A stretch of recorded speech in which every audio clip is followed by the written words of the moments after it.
नमस्कार। आज का हमारा विषय उपभोग फलन अथवा उपभोग प्रवृत्ति को प्रभावित करने वाले तत्व और निर्धारक तत्व हैं। डिटर्मिनेंट्स और फैक्टर्स इन्फ्लुएंसिंग कंजप्शन फंक्शन और प्रोपेंसिटी टू कंज्यूम। उपभोग फलन जो होता है, उपभोग है आय का फलन होता है जो कि आय पर निर्भर करता है। आय बढ़ने पर उपभोग भी बढ़ता है और आय घटने पर उपभोग भी घटता है। उपभोग क्या होता है? उपभोग होता है कि वस्तु उपभोक्ता अपनी आवश्यकता को संतुष्ट करने के लिए वस्तुओं और सेवाओं का उपयोग करता है, उसको हम उपभोग कहते हैं। तो इस उपभोग को कौन कौन से तत्व हैं, इस उपभोग प्रवृत्ति को कौन कौन से तत्व प्रभावित करने वाले होते हैं, उनके बारे में अध्ययन करेंगे। उपभोग फलन आय तथा उपभोग के संबंध की व्याख्या करता है। आय तथा उपभोग, आय में वृद्धि से उपभोग में वृद्धि होती है, किंतु अनुपात से कम। यह हम पिछले व्याख्यान में पढ़ चुके हैं कि आय बढ़ने पर उपभोग में बढ़ता है, परंतु जिस अनुपात में हमारी आय में वृद्धि होती है उस अनुपात में हम उपभोग में वृद्धि नहीं करते हैं, और जो शेष बच जाता है वो हमारी बचत के रूप में इकट्ठा हो जाता है।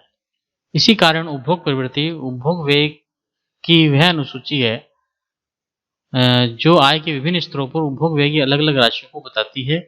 उपभोग व्यय की अनुसूची जैसे आय के अलग अलग स्तर होते हैं, उससे उपभोग के अलग अलग स्तर होते हैं। जैसे जीरो हमारी आय होने पर भी हम कुछ उपभोग करते हैं, जैसे ऑटोनोमस इन्वेस्टमेंट कहते हैं, ऑटोनोमस उपभोग, ऑटोनोमस कंजप्शन कहते हैं, इन्वेस्टमेंट नहीं कहते हैं, इन्वेस्टमेंट गलत हो गया।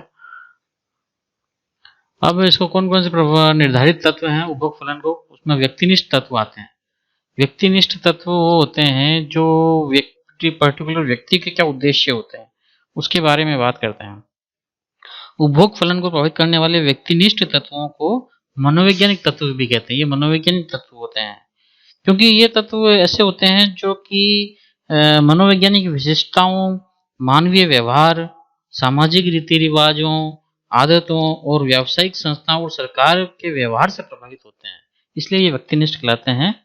कीन्स के अनुसार अल्पकाल में इनके तब तक कोई महत्वपूर्ण परिवर्तन होने की संभावना नहीं होती जब तक कि कोई असामान्य क्रांतिकारी परिस्थितियां उत्पन्न ना हो जाए।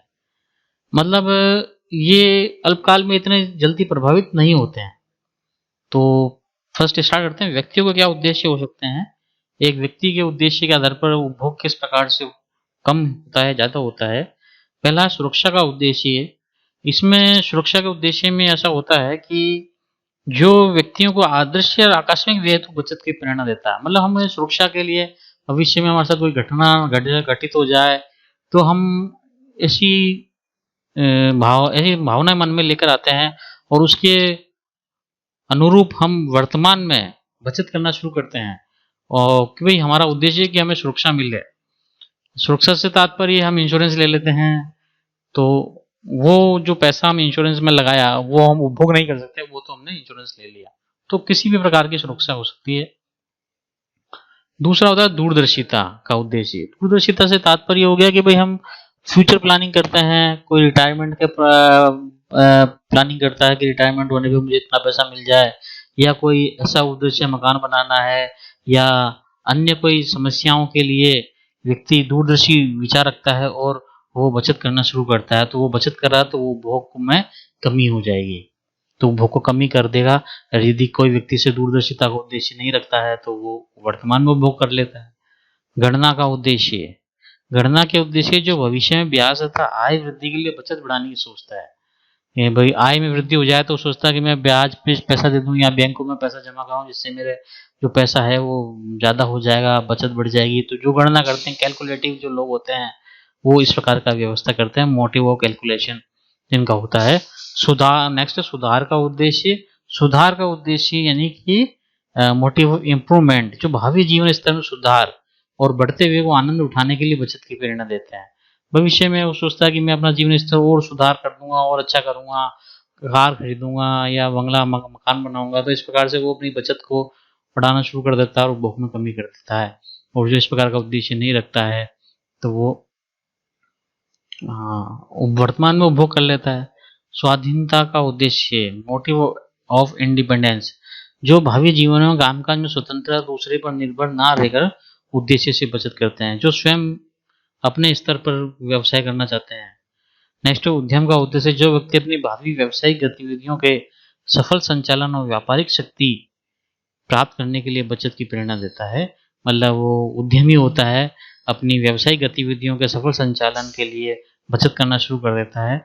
नेक्स्ट है गर्व का उद्देश्य, यानी कि प्राइड, मोटिव ऑफ प्राइड, जो व्यक्ति अपने उत्तराधिकारियों के लिए संपत्ति छोड़कर मरने की इच्छा रखते हैं, कि भाई हम वर्तन बंगला बना दें और कार बन दें, ज़मीनें खरीद लें, तो वो इस प्रकार की गर्व की अनुभूति करते हैं उस तरह के कार्य में, क्योंकि जैसा हमने बताया ये व्यक्तिनिष्ठ है, व्यक्ति विशेष के आधार पर परिवर्तित होते रहते हैं उद्देश्य। नेक्स्ट है कृपणता का उद्देश्य, लोभ अथवा कृपणता से तात्पर्य हो गया मोटिव हो एवरेज, व्यक्ति को कंजूसी की अपनी सहज प्रवृत्ति को संतुष्ट करने की दृष्टि, मतलब कंजूस व्यक्ति जो होता है वो अपनी स्वयं बचत की प्रेरणा होती है। और इसके अलावा भी प्रोफेसर कीन्स के अनुसार जो है व्यावसायिक संस्थाएं और सरकार भी चार उद्देश्य के लिए अपनी आय को व्यय करने के बजाय पूंजी संचय करती है, कैपिटल एक्यूमुलेशन को प्रेरित करती है। निम्नलिखित चार कारणों से व्यवसायी जो संस्थाएं होती है, सरकार जो होती है, वो भी कैपिटल एक्यूमुलेशन करती है, यानी बचत की प्रेरणा करती है, पैसा इकट्ठा करती है और उपभोग व्यय में कमी करती है। तो वो ऐसे कारण हो सकते हैं जैसे उद्यम का उद्देश्य हो गया, जो व्यवसायिक कंपनी और सरकार बड़े बड़े व्यावसायिक कार्य करने तथा उनके विस्तार हेतु धन बचाने को प्रेरित होते हैं, बड़े बड़े नए नए प्रोजेक्ट बनाना चाहते हैं, नए नए व्यावसायिक कार्य करना चाहते हैं, ऐसे व्यक्ति धन बचाते हैं, ऐसे संस्थाएं धन बचाती है। नेक्स्ट है तरलता का उद्देश्य, ये सेकंड पॉइंट, तरलता का उद्देश्य, तरलता से तात्पर्य हो गया कि लिक्विडिटी फॉर्म में पैसा अपने पास रखना चाहते हैं, तरल साधनों में संपत्तियों के निर्माण हेतु बचत की इच्छा को जागृत करते हैं। नेक्स्ट सुधार का उद्देश्य, ये उद्देश्य व्यवसाय में कार्यकुशलता में वृद्धि और आय में वृद्धि हेतु धन बचत करने की इच्छा को बढ़ाता है, कि भाई हम फ्यूचर में व्यवसाय में कार्यकुशलता लाएंगे, आय में वृद्धि होगी। और वित्तीय बुद्धिमत्ता का उद्देश्य से तात्पर्य है कि ये उद्देश्य भी सरकारी कामकाज और वित्तीय दूरदर्शिता उत्पन्न करके बचत और धन को प्रेरणा देते हैं, कि हम फाइनेंशियल कंसोलिडेशन, फाइनेंशियल करेक्शन हम लाए और घाटे को कम करें, तो वर्तमान में अपने लाभ को बढ़ाएं और उपभोग को कम करें, सरकारी व्यय कम करें। तो इस प्रकार से ये चार उद्देश्य भी हो सकते हैं सरकारी के आधार पर, जो कि केन्स ने बताया है। अब आते हैं हम नेक्स्ट वस्तुनिष्ठ तत्व, ऑब्जेक्टिव फैक्टर्स कौन कौन से हो सकते हैं जिनके कारण उपभोग प्रभावित होता है। तो पहला जैसे कि हम बात करते हैं कि अप्रत्याशित लाभ या हानि, कि अप्रत्याशित लाभ यानी कि अचानक से कोई लाभ हो जाए या अचानक से कोई हानि हो जाए। तो सामान्य सी बात है, जब अचानक से कोई लाभ हो रहा है हमें, तो ऐसे स्थिति में उपभोग प्रवृत्ति बढ़ जाएगी, जैसे लॉटरी लग गई या कुछ अन्य कारण हो गए जिससे कि उपभोग फलन ऊपर की तरफ खसक जाएगा। और जैसे मान लीजिए कभी हानि हो गई, अचानक हानि हो गई, तो हमारा उपभोग प्रवृत्ति कम हो जाएगा, जैसे कि मंदी काल में होता है। 1930 में जो अमेरिकी मंदी आई थी, स्टॉक मार्केट में भारी तेजी से अप्रत्याशित लाभ से स्टॉक धारियों के उपभोग में तेजी से बढ़ा और उसके बाद मंदी हो गई, शुरू में बहुत बड़ा, फिर मंदी हो गई, इससे नुकसान हुआ। तो अप्रत्याशित लाभ और हानि यदि हमें होती है, हम सामान्य रूप से भी देख सकते हैं कि जब कभी अर्थव्यवस्था में तेजी आती है तो उपभोग में वृद्धि होती है, लोगों की आय बढ़ती है, मांग बढ़ती है। और जब हानि होती है यानी कि मंदी का दौर आता है तो हानि होती है, लोगों की नौकरी चली जाती है, तो ऐसी स्थिति में उपभोग कम हो जाता है। नेक्स्ट है राजकोषीय नीति। राजकोषीय नीति के अंतर्गत दो तत्व आते हैं, जैसे सरकारी व्यय कर है, सरकार यदि टैक्स बढ़ा देगी तो लोगों की आय कम हो जाएगी, खर्च करने लायक जो आमदनी होती है, जो डिस्पोजेबल इनकम होती है, वो कम हो जाती है। और यदि सरकार प्रत्यक्ष करों में कमी कर दे तो लोगों की डिस्पोजेबल इनकम, जो खर्च करने योग्य आय होती है, वो बढ़ जाती है। ठीक है, इसी प्रकार से परोक्ष कर होते हैं, जैसे उत्पाद शुल्क हुआ, बिक्री करों में कमी करके वस्तुओं की कीमत कम की जा सकती है। जैसे बिक्री कर कम कर दे तो उससे क्या होता है कि उपभोग बढ़ जाएगा, लोगों के सरकार कल्याणकारी कार्यों पर व्यय बढ़ाकर आमदनी के वितरण को बदलकर उपभोग को बढ़ा सकती है। ठीक है, बजट घाटे का बजट बनाएगी सरकार तो लोगों के पास पैसा मुद्रा ज़्यादा जाएगी, जिससे कि लोग उपभोग को बढ़ाएंगे। और उसके विरुद्ध बचत का बजट बनाएगी या करों में वृद्धि कर देगी तो लोगों का उपभोग कम हो जाएगा। तो ये सरकारी व्यय और कर के माध्यम से, बजट के माध्यम से, राजकोषीय नीति के द्वारा सरकार उपभोग को प्रभावित करती है। थर्ड है प्रत्याशाओं में परिवर्तन। प्रत्याशा भी जैसे कि हमें एक्सपेक्टेशन क्या है हमारी, जब निकट भविष्य में युद्ध का भय हो, कीमतों में वृद्धि होने की आशंका हो या वस्तुओं की दुर्लभता की प्रत्याशा प्रबल हो तो लोग टिकाऊ तथा अटिकाऊ वस्तुओं की खरीद पर अधिक व्यय करते हैं और उनका संग्रह करने लगते हैं। जबकि भविष्य में कीमत घटने की आशा होती है तो क्या होता है, भविष्य में कीमत घटेगी और उत्पादन बढ़ने तथा अभाव की स्थिति समाप्त होने की संभावना हो तो लोग उपभोग व्यय में घटने की प्रवृत्ति होने से उपभोग फलन नीचे की सरक जाएगा। प्रत्याशा क्या है भाई, लाभ की प्रत्याशा, हानि की प्रत्याशा है। ठीक है, एक्सपेक्टेशन क्या चल रही है मार्केट में, कीमतों में वृद्धि होने की संभावना है, युद्ध की स्थिति है, राजनीतिक अस्थिरता है। तो ये सब चीजें जो उपभोग को प्रभावित करती है। नेक्स्ट है ब्याज दर, रेट ऑफ इंटरेस्ट। ब्याज दर में जैसे कि 2-3 तत्व आ जाते हैं। जैसे कि पहले हम बात करते हैं क्लासिकल की धारणा। तो जो क्लासिकल विचारधारा के जो थे वो ब्याज की दर पर बचत पर प्रभाव माना गया है। मतलब ब्याज की दर क्या करती है, बचत को प्रभावित करती है। ब्याज की दर बढ़ा देंगे तो बचत बढ़ा देंगे, बचत बढ़ जाएगी, सामान्य सी बात है। जब ब्याज दर बढ़ेगी तो लोग पैसा जमा कराएंगे और बचत बढ़ेगी और फलस्वरूप उपभोग में गिरावट आ जाएगी। इसके विपरीत क्या होता है, जब ब्याज की दर घटने लगती है तो बचत की मात्रा घटती है और उपभोग बढ़ जाता है। इस प्रकार क्लासिकल जो अर्थशास्त्री थे उन्होंने ब्याज की दर में कमी से उपभोग में वृद्धि की संभावना व्यक्त की। लेकिन कीन्स जो था, कीन्स ने ब्याज की दर के परिवर्तन को उपभोग या बचत पर प्रभाव की दृष्टि से कमजोर और निरर्थक माना था। वो कह रहा ब्याज की दर पर ज्यादा कोई प्रभाव नहीं होता है अकॉर्डिंग टू केन्स। फिर भी सामान्य तौर पर हम कह सकते हैं कि ब्याज दर बढ़ने से ऋणदाता की आमदनी बढ़ती है। भाई ब्याज दर बढ़ रही है तो ऋणदाता की तो आमदनी बढ़ गई, उसने ऋण दिया तो उसको अधिक ब्याज मिलेगा जिससे वो अधिक उपभोग कर सकता है। और ऋणी की खर्च करने लायक आमदनी घट जाती है क्योंकि उसे ज्यादा ब्याज चुकाना पड़ रहा है, तो उसकी उपभोग की क्षमता है वो कम हो जाती है। आधुनिक युग में ब्याज की दर परिवर्तन का उपभोग पर प्रभाव स्वीकार किया जा सकता है क्योंकि आजकल कम ब्याज की दर पर ब्याज में उपभोग वस्तुएं उपलब्ध की जाती है। जैसे कि आजकल हम देखते हैं कि कम ब्याज की दर पर या सस्ते लोन पर लोगों को कहते हैं कि आप टिकाऊ वस्तुएं जैसे कि स्कूटर, कार, टीवी, फ्रिज ये सब ले जाइए। इससे क्या होता है, उपभोग की स्थिति बढ़ जाती है तो ब्याज दर कम होती है। तो ऐसी स्थिति वर्तमान में उपभोग को बढ़ा देती है। मजदूरी स्तर में परिवर्तन, मजदूरी में परिवर्तन होगा। जैसे मजदूरी बढ़ जाएगी तो उपभोग भी बढ़ जाएगा और मजदूरी कम हो जाएगी तो उपभोग भी कम हो जाएगा। ठीक, इसी प्रकार से आगे आय अर्जन का स्वरूप, मजदूर स्तर के बाद आय का वितरण। आय का वितरण क्या है, जिस देश में आय का वितरण में अधिक असमानता होगी, जब आय के वितरण में असमानता है तो जिनके पास ज्यादा इनकम है वो तो उपभोग बढ़ा देंगे और जिनके पास कम है वो उपभोग कम होगा। तो ऐसी स्थिति में उपभोग प्रवृत्ति कम होगी। जहां पर धन का वितरण समान होता है तो वहां अपेक्षाकृत उपभोग की स्थिति अच्छी होती है और उपभोग की प्रवृत्ति अधिक होती है। आय अर्जन का स्वरूप, आय अर्जन से तात्पर्य ये हो गया कि इसमें थोड़ा सा 2-3 जो सिद्धांत उसका थोड़ा सा देना पड़ेगा। आय अर्जन का स्वरूप है, जैसे प्रोफेसर जेम्स ड्यूसेनबरी थे, उन्होंने क्या बताया था, प्रोफेसर जेम्स ड्यूसेनबरी ने बताया था कि उपभोग प्रवृत्ति केवल किसी व्यक्ति की आय निरपेक्ष स्तर पर निर्भर नहीं करती। निरपेक्ष यानी कि मेरी जो इनकम है उससे मेरा उपभोग बढ़े, मेरी इनकम कम होगी तो उससे इनकम, तो ये तो हो जाएगा एब्सोल्यूट लेवल इनकम। ठीक है, तो ड्यूसेनबरी ने बताया केवल इसी बात पर निर्भर नहीं करती है, वो इस बात पर भी निर्भर करती है कि सापेक्षिक आय क्या है। ठीक है, इसको प्रदर्शनकारी प्रभाव भी कहा गया है। रिलेटिव इनकम की क्या स्थिति है, तो रिलेटिव थ्योरी, जो रिलेटिव इनकम की थ्योरी थी वो ड्यूसेनबरी ने दी थी। उसके अनुसार मनुष्यों में न केवल धनी लोगों के उपभोग स्तर से होड़ करने की प्रवृत्ति होती है वरन इससे आगे बढ़ने का भी प्रयास करते हैं। इस प्रदर्शनकारी प्रभाव के कारण उपभोग प्रवृत्ति बढ़ जाती है। प्रदर्शनकारी प्रभाव जो प्रोफेसर ड्यूसेनबरी ने कहा उसके कारण क्या होगा, भाई पड़ोसी ने कार खरीदी तो हम भी कार खरीद लेंगे, पड़ोसी ने बढ़िया मकान बनाया तो हम भी बढ़िया मकान बना लेंगे। तो ऐसी स्थिति में प्रदर्शनकारी प्रभाव होता है जिससे कि उपभोग की स्थिति बढ़ जाती है। इसके अतिरिक्त ड्यूसेनबरी ने एक भाग और बताया कि वर्तमान आय के हमारा उपभोग जो है वो केवल वर्तमान आय से प्रभावित नहीं होता बल्कि पिछली उच्चतम आय की परिकल्पना पर भी निर्भर करता है। पास्ट पेग इनकम हाइपोथेसिस पर भी निर्भर करता है।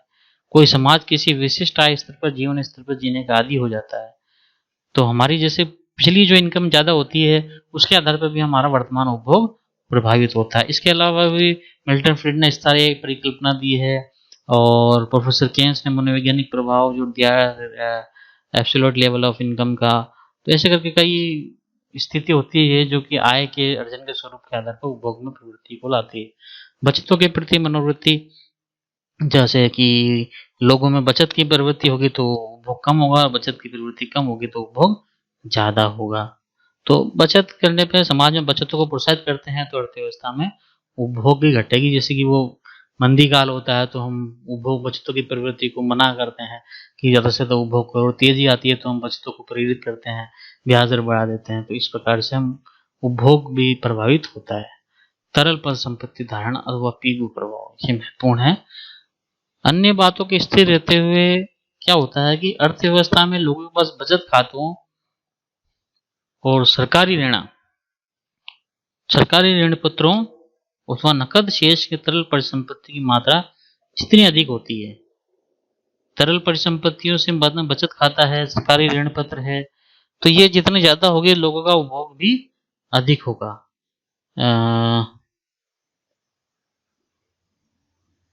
प्रोफेसर पीकू जो थे उन्होंने बताया कि मुद्रा मजदूरी में कटौती से जब कीमतें गिरती है, जैसे कि मुद्रा मजदूरी, जैसे हमने लोगों की मजदूरी कम कर दी तो क्या होता है, कीमतें गिर जाती हैं। कीमतें गिर गई तो जो परिसंपत्ति है लोगों के पास, उपभोक्ता के पास, उसका वास्तविक मूल्य बढ़ जाता है, जिससे परिसंपत्ति के स्वामी को अधिक उपभोग की प्रेरणा मिलती है और उसका उपभोग फलन बढ़ जाता है।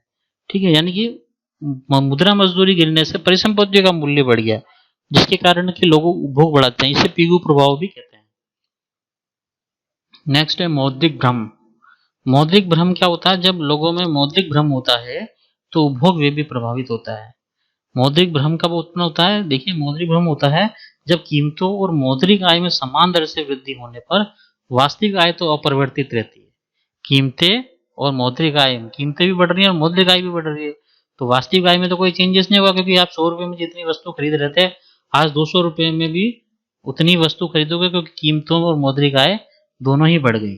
आपकी आय बढ़ी तो कीमतें भी बढ़ गई ना, तो आप वास्तविक आय में कोई परिवर्तन नहीं होगा, जबकि मौद्रिक आय हमें बढ़ी हुई लगती है।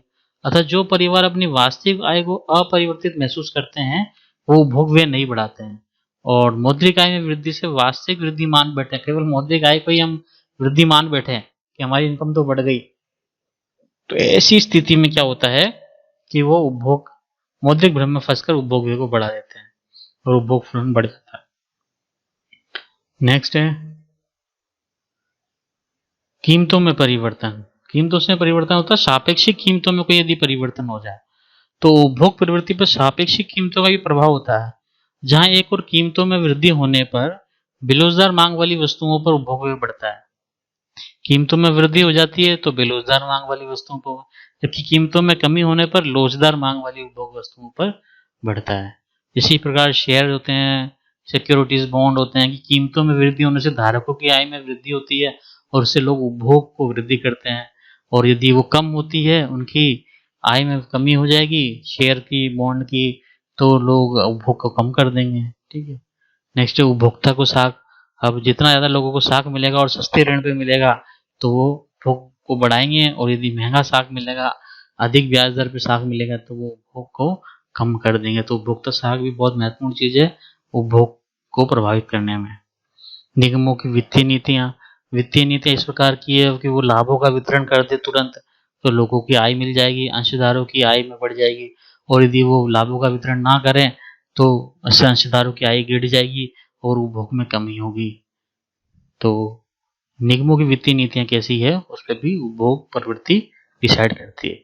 विविध तत्वों में आ जाता है, जैसे कि जनसंख्या का आकार क्या है, उनकी वृद्धि दर की स्थिति क्या है, जनसंख्या बहुत अधिक हो रही है, वृद्धि दर तेजी से बढ़ रही है तो उपभोग भी अधिक बढ़ेगा।